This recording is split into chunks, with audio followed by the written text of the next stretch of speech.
एक संवेदनशील टॉपिक के साथ।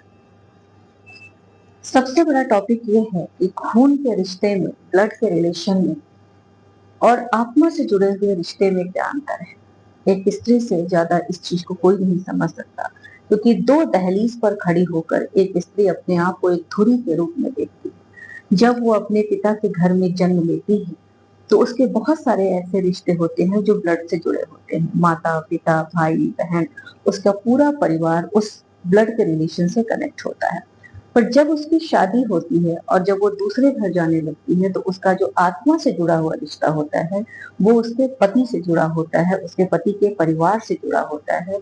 और 21 साल, 22 साल, 23 साल की उम्र वो अपने उस ब्लड के रिलेशन वालों के साथ बिताती है, पर पूरी जिंदगी वो उस आत्मा से जुड़े हुए रिश्ते के साथ बिताती है, जिसे वो अपना घर समझती है, एक समर्पण के साथ। तो सोचना और समझना ये है कि हमारे जीवन में रिश्ता कौन सा बहुत बड़ा है। हमारे जीवन में सबसे बड़ा रिश्ता होता है आत्मा से जुड़ा हुआ रिश्ता। जब आप अपने आत्मा से जुड़े हुए रिश्ते की रिस्पेक्ट करते हैं, उसका सम्मान करते हैं, तो 33 करोड़ देवी देवताओं की शक्तियां आपको ब्लेस करती हैं और आप माँ आदि शक्ति और शिव से जुड़ जाते हैं।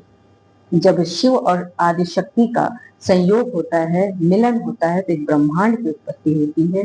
इसीलिए कहा जाता है कि दाम्पत्य जीवन अगर सुंदर है तो उस आपके बीच में, आप दोनों के बीच में एक ब्रह्मांड की उत्पत्ति होती है और वो ब्रह्मांड आपको पूरे जीवन आपको ब्लेस करती है, आपको आशीर्वादित करती है।